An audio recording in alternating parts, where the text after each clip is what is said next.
In this video, we're gonna go through the entire process of building this very machine using all the parts you see here. I'm gonna walk you through the very basics from the motherboard all the way up to this system. So without wasting any time, let's get started. We're gonna start off with the MSI Pro B860-P Wi-Fi motherboard. Nice looking board. It's got all the I/O you would need. And it is an Intel based board. And we're going to be using the Intel Core Ultra 265K processor. Now to install this, first off, we push down on this little arm and then we slide it out and up. Now we'll raise that arm and then we'll go ahead and open up this tray. Opening up this tray exposes these pins. You have to be incredibly careful with these pins. They're incredibly sensitive. Just touching them and you could end up bending them. And then you won't be able to return the motherboard. Now on the board, you'll notice there's a piece of plastic sticking out here and right over here. Those little notches are going to line up with a notch right over here and right over here on the processor. So we're just going to drop it right in place here. And just wiggle it a little bit just to make sure that it's seated properly. Now we'll go ahead and drop this tray.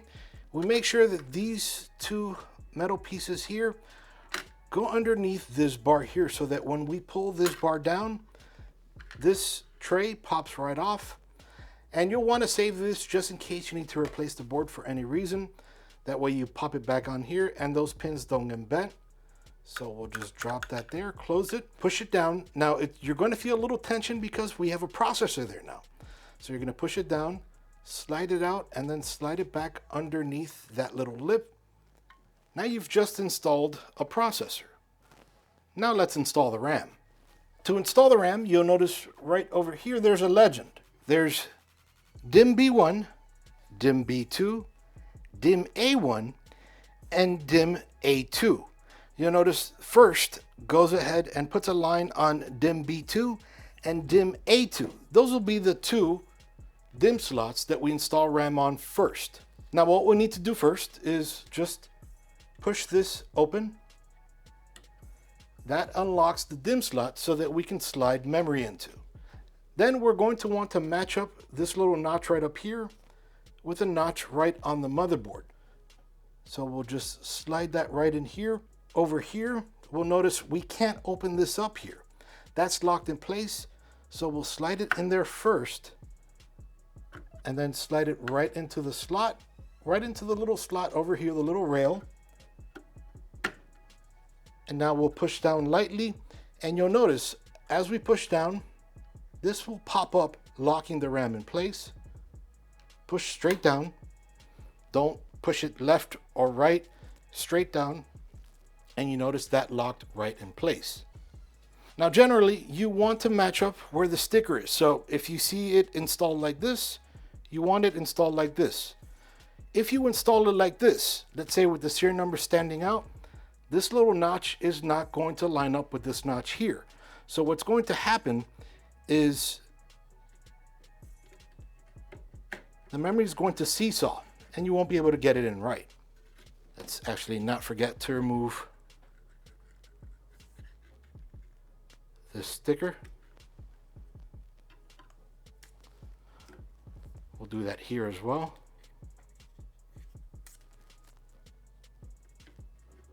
And then just drop it right in. And now we've just installed 32 gigs of Corsair Vengeance RAM. So we're going to be installing two different types of M.2 SSDs.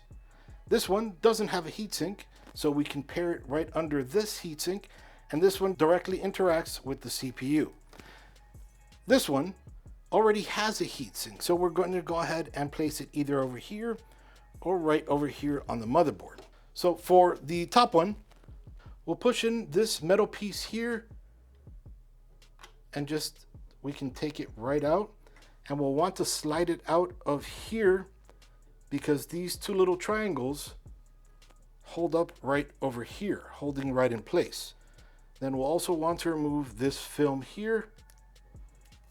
That's for the thermal pad on the underside of the heatsink. Now to install the M.2, we want to make sure we match up the little notch right over here with the little notch right over here. Then we want to make sure that we hide these gold pins right in that slot. So we'll just go ahead and line it up right here. Then push it in. You'll hear a little click mostly. And then we'll push the M.2 down.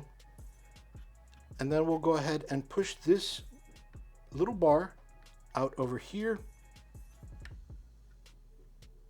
And that goes ahead and locks the M.2 in place. And now again, these two little V's over here, we're going to slide them right into here so that they lock in place. When they're both in there, then we'll know we'll just drop this down. And that locks it right in place. We have to push down a little bit. And this little metal piece goes in and then pops right back out, letting you know it's installed. To install the M.2 SSD over here, we're going to need to utilize this M.2 screw that they included in the package. So to install it, it would be on this screw hole here. And what we're going to do is, it includes this little key here for M.2 screws and this little screw right over here. So we're going to slide it right in there. And then I'm going to slide it right in here and just lock it in, kind of like I'm locking something in place, because I guess I am. So this is a key. Make sure it's nice and tight, and then store this for later in case you need to remove it. And then we'll go ahead and slide that M.2 SSD right into place. And then we just push it down, and that goes ahead and locks it right into that little peg there. Now, if we wanted to remove it, we'll just push that down, and we'll raise the M.2 out, and then we can just take it out. But again, I'm just gonna pop it right in there. Installs easily. That's a nice feature. So now that we've installed the CPU, the RAM, and the two M.2 SSDs, now we're ready to install the liquid cooling unit for the CPU. To install the Nautilus, first we have to install the backplate. So we'll remove these pieces here so that we can expose the adhesive so it'll stick to the back of the board. We'll flip it around, and then we'll just put these metal pieces right through these screw holes, just like this. And it'll go right through, and you'll see them pop up right over here. They're not going to go all the way through, but just enough so that we can get some threading. And now we're going to install the standoff. So we'll just push that right in there, and we'll screw it in. And we're going to want to, on the back side, place our finger right over here, just putting some pressure there so that that threading sticks out some more, just to make sure that we have it nice and snug. Not incredibly tight, just snug.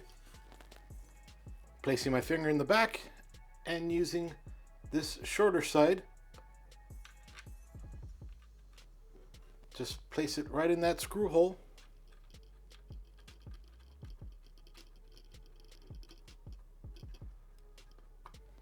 Okay, nice and snug, and we'll do it here and here as well. All right, all four have been installed. So now with the radiator, we'll place the fans over here with the stickers facing out. This back side is going to be facing towards the radiator. So the side that spins faces up, and then when in the system, it's going to be facing down towards the bottom. So it's going to be sucking hot air through here, out through the top. So we're going to place it just like this. And I'm placing all the cables facing this way. That way we can route all the cables through over here and hide them a little bit better, since this is where the tubes are going to be. Then what we're going to be doing is we're going to gather these longer screws, and we're just going to, whoops. So we're just going to put them through these screw holes, and there's going to be 8. And to give you a little bit closer of a view, what I'm doing is I'm dropping this screw hole through here, and then matching with this hole down here, and just threading it so that way I know it's in there. And I'm going to repeat that same process. Now we'll use a Phillips head screwdriver to just screw them all in.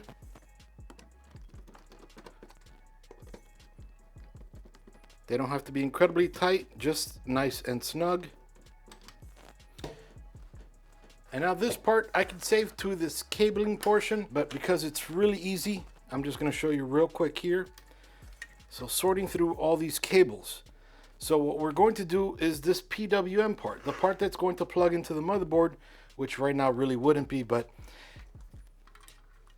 we'll just grab that and we'll connect this end into this end. So now these two fans are connected at least through power. And actually, let me reverse that.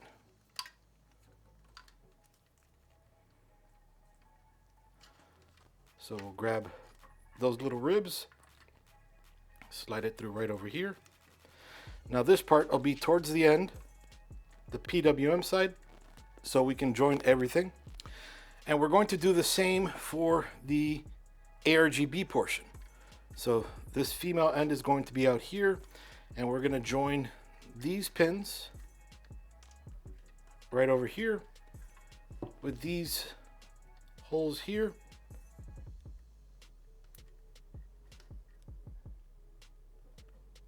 All right, so now they're both connected out towards over here, and we'll take care of this when it's inside the system. It'll make a lot more sense.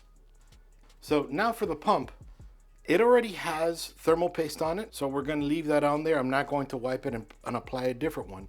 What it has on there should be good enough, but we'll find out soon enough. Now we're going to use this clip here. This is for Intel. The way we install it is, you'll notice right over here, there's a little line. And all you do is slide this right into that cutout, and that's it. It's really simple.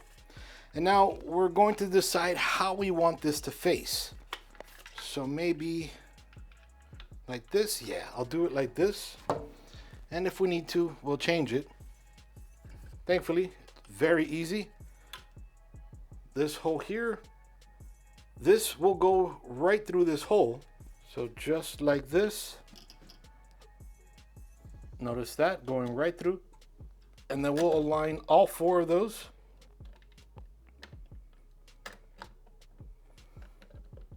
Okay, they're aligned. So easy enough. And now we're going to install these little screws, and we're not going to push down incredibly hard on them, just enough to get some threading. Okay, that's not going anywhere.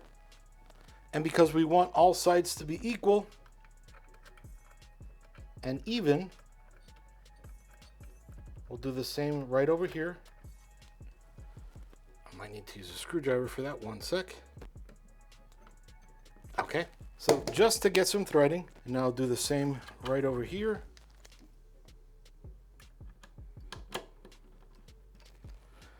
And then right over here as well.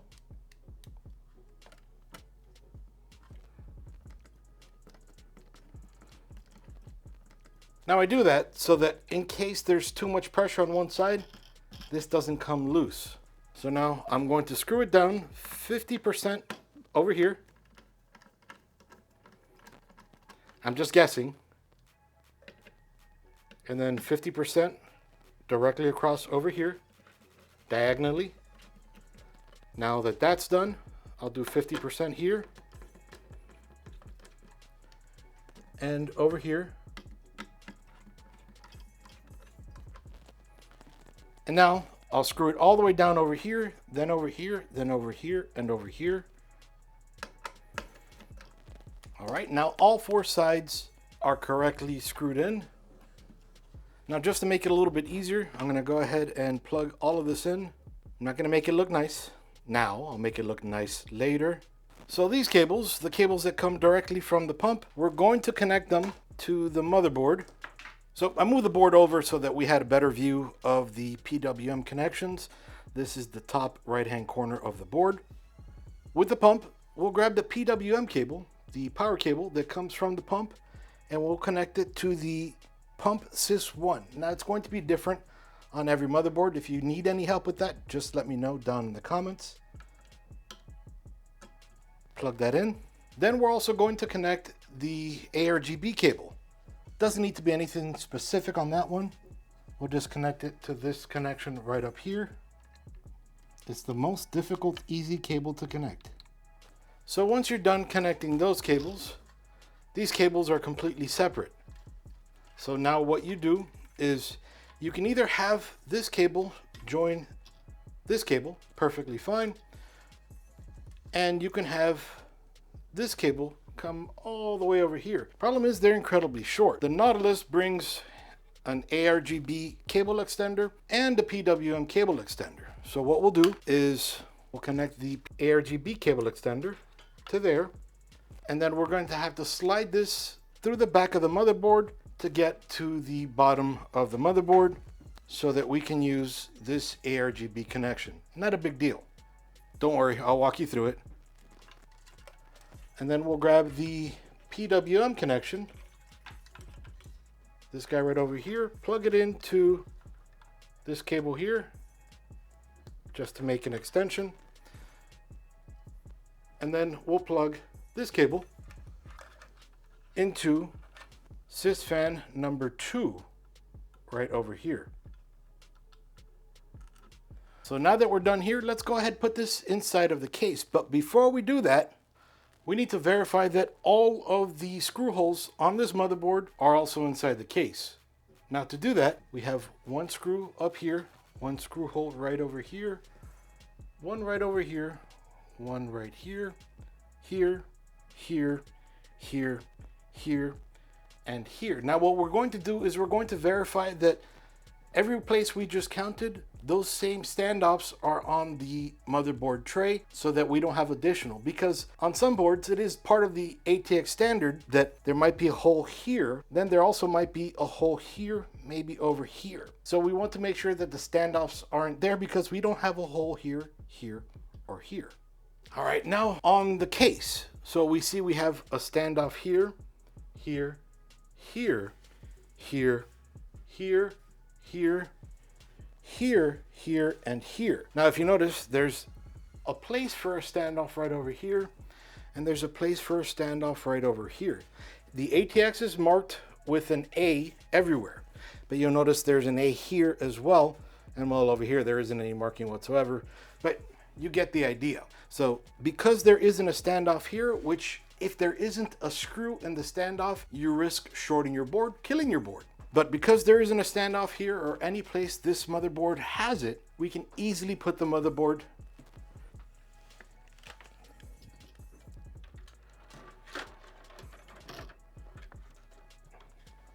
right in the case.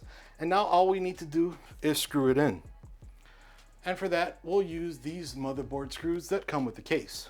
Now before we can actually get this working, we want to make sure that the IO looks flush here. The motherboard has the IO built in, so we don't need to put an IO shield there like we used to. Now using this motherboard screws that come with the case, we're going to first align the motherboard with the holes for the post. So I see a standoff post right here.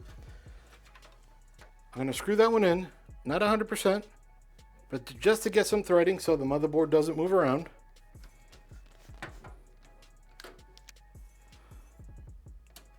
Now normally I do diagonal, but because I can see this screw hole here and I saw the standoff there, I'm going to take advantage of that. Same right down here. Now I'm going to screw this top one 100% right up here. Then I'm going to screw in the one over here 100%. And the one down here 100%, because now everything's aligned. And you don't need to use extreme force with anything here. When you feel it nice and snug, stop. Now I haven't purposely screwed in the radiator. It would go up right up here, because right up here, it may be hard to see, but we have an 8-pin and a 4-pin EPS CPU power. And if we put the radiator there, we'll have no way of getting to it. So what we need to do is connect this cable, route it through the back, and then place the radiator. So here we have the CPU power. The CPU power splits into two 4-pin, so you would put the other one away, or you can keep it as an 8-pin. Okay, now we don't need to connect both on here, but I'm going to. So what that is for is so that you can provide additional power to the CPU in case you're overclocking. Because we only have a 240, we're not going to be overclocking, but still, I like to connect both. So I'm going to connect the 8-pin first, just like that. And now with the other CPU connection that the power supply brings, which I'll have links for everything down in the description below, I'm going to open it up so that now we have a 4-pin. And this is the 4-pin. You'll be able to tell by matching up this little rounded side with the bottom rounded side on that 4-pin, which I know we can't see right now, but trust me. Just connecting that there. Now, even though we haven't gotten to the part where I go over extreme nice cabling, I'm going to show you this. So this was for the CPU power. It's right over here on the other side. What I'm going to do is just slide the cable for the power supply right through here ahead of time before we need it, since it is a modular power supply.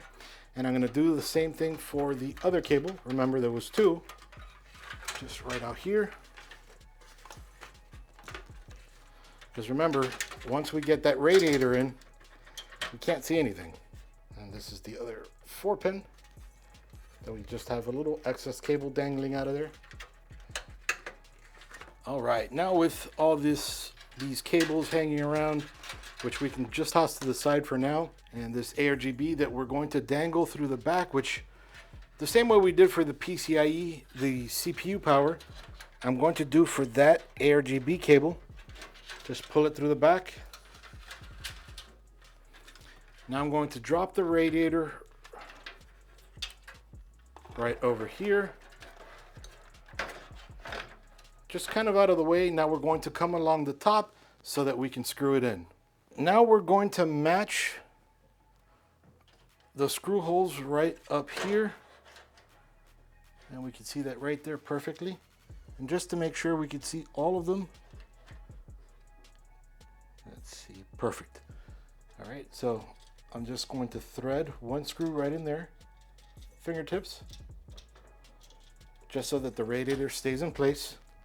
Now we're going to be using this screw that comes with the radiator, along with this washer.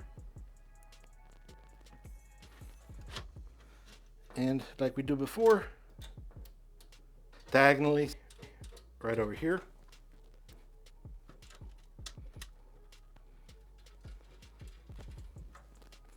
And I'm going to repeat the process along all of them, so I'll be right back. Okay, now that I have all of them screwed in, I'm going to just push it to the back so that it's as far back as possible. And then I'm going to screw in this one 100%. Again, doesn't need to be incredibly tight. Just snug. And I'll do the same over here.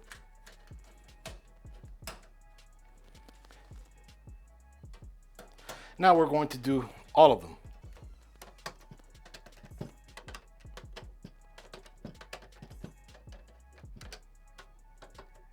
Now, because we're using a modular power supply, we can plug it in at any time and it's not going to be in the way. Because I have these cables hanging around, these are the CPU power. We see there's 6 here. 3 here, 3 here. They're either CPU power or PCIe. That's the cool thing, you can use whichever. These are kind of going to be out of the way, so I'm going to plug them in closest to that side of the case. So it'll be like that, so perfect. Because I don't really care too much about those. Those aren't going to move much, if at all, ever. And now we're going to plug in PCIe power. We'll grab this cable and connect this into the PCIe power connection. It requires 2.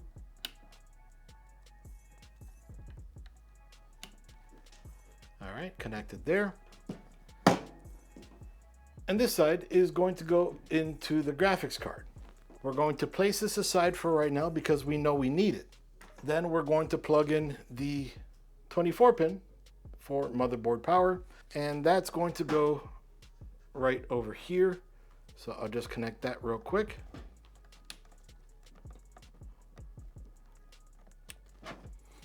So I'm leaving these two PCIe's on the side available just in case he wants to put in another graphics card or something else that requires PCIe power. The box has plenty of additional cables. And that's the great thing about modular. The other thing I'm going to attach, even though he doesn't have it right now, but he may, is the SATA power cable. And that's going to go under SATA PATA right over here. So I'll just connect that right over here. And now with that, we'll just slide the power supply right in here. Just need to clean up this mess of cabling. The hard drive tray makes it a little bit difficult to slide it in. Not impossible, just difficult.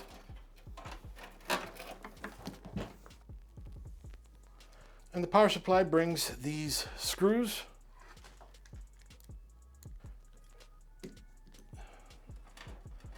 And so just in case the fan is on the bottom, sucking cool air from the bottom of the case. And there's a filter, as I showed you before. So it's not going to be sucking up dirt or dust.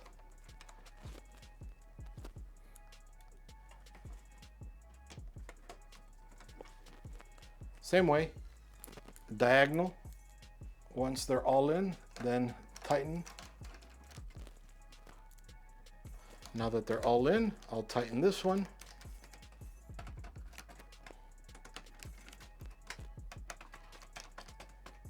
Easy enough. Now all the power connections are there.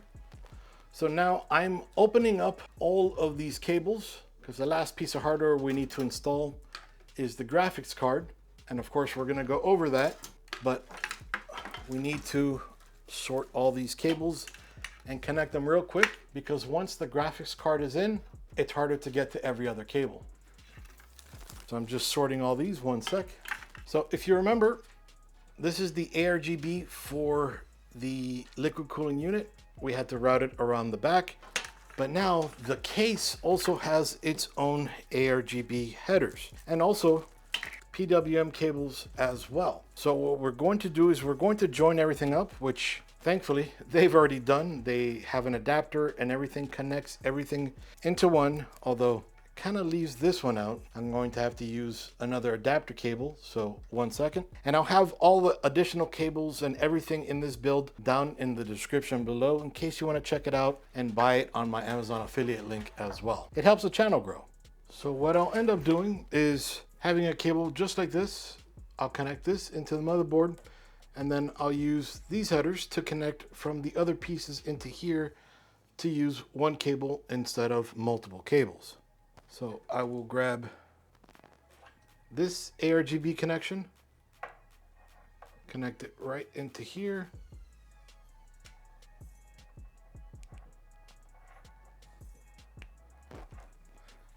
And this ARGB connection,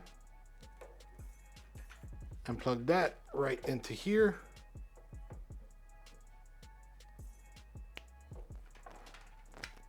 And now this goes into the board. I'll leave that for now, and I will slide that cable right into the hole right up here.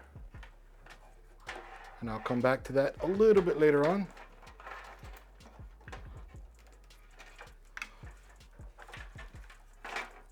And then let's see where the rest of the cables are, or the connections I should say, just so I can slide all the cables in properly. There are two USB 3.0s, so I can slide the cable down through here and connect it up here or come around over here. Then the front panel headers will be right up here. We'll connect that in a second. And since I'm down here,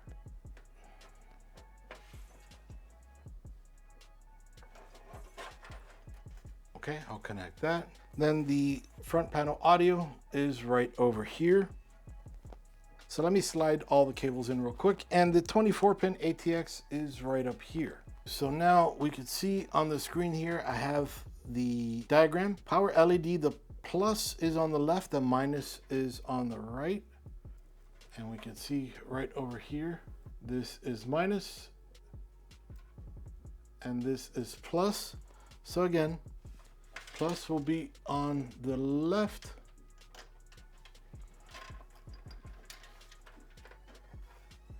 minus on the right.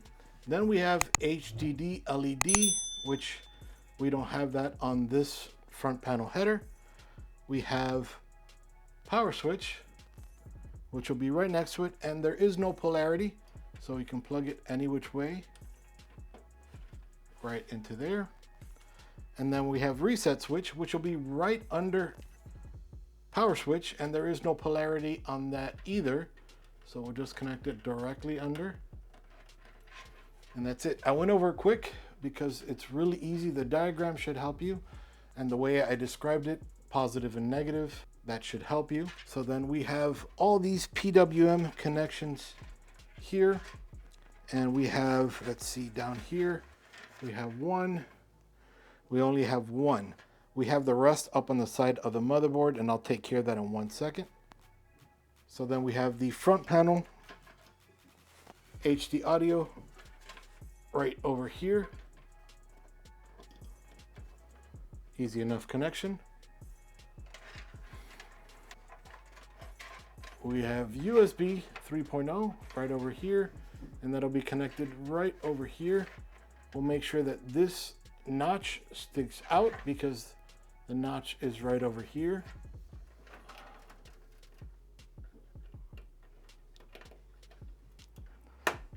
Right into there. And probably I'll end it up, yeah, what I'll do is I'll come around the side for that one.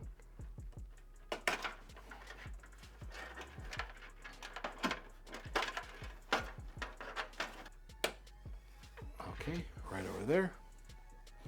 Now I'm going to plug the other PWM connections right up here because we don't have much space down here. Connect one over here.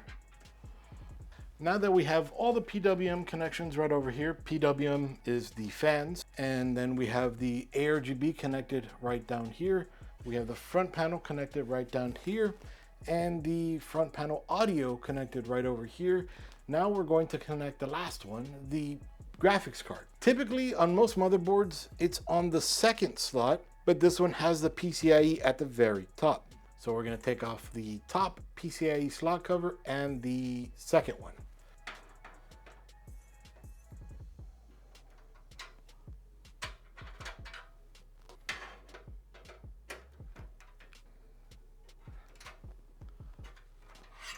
So typically on brand new MSI cards and some others as well, they have a slot cover. So make sure to take that off, and make sure to take this off the graphics card. Just verify there are no stickers because it'll get you just about every time.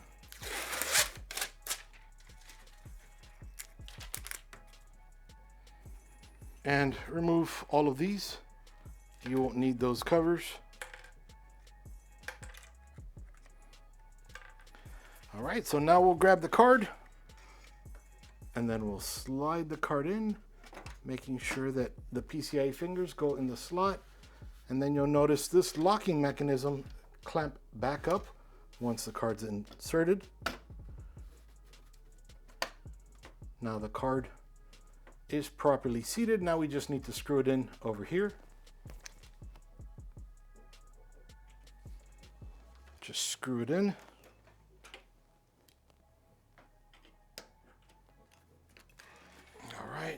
And now we'll slide the PCIe cable in, just sliding it right into here, into the hole in the bottom of the case. You can see it kind of sticks out right over here. Now, since this is the new card and the new cable, you're definitely going to hear it click. You should hear it click, but you're not always going to hear it click. So if you don't hear it on yours, don't freak out. All right, so you'll notice the little locking mechanism right here. This guy right over here, and that's going to lock right into here. So let me just turn it around. Okay, and then we're going to push it in and just listen carefully for a click. And then of course, make sure that you can see all the metal contacts here, so there are none sunk in. You want to make sure everything makes proper contact. And don't bend it too much. A little bend like this won't hurt, but just slide it right into here and we'll listen for that click.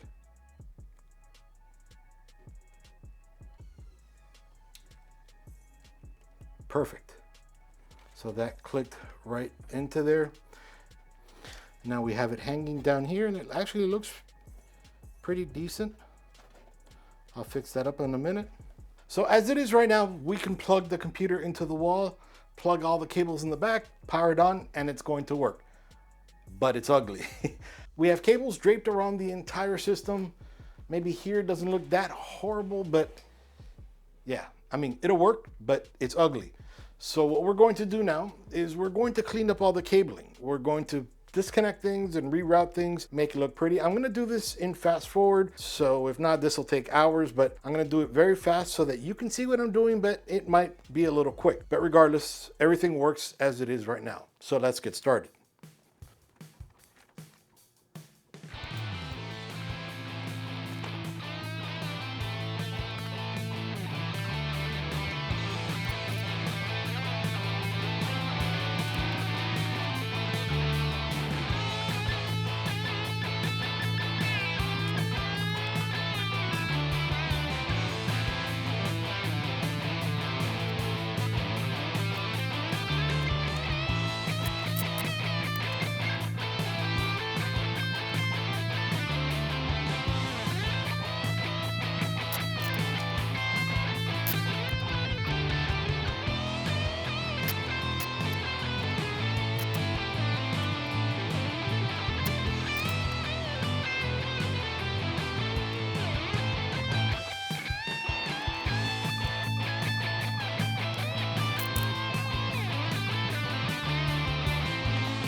So this turned out to be a great build for my friend Joe.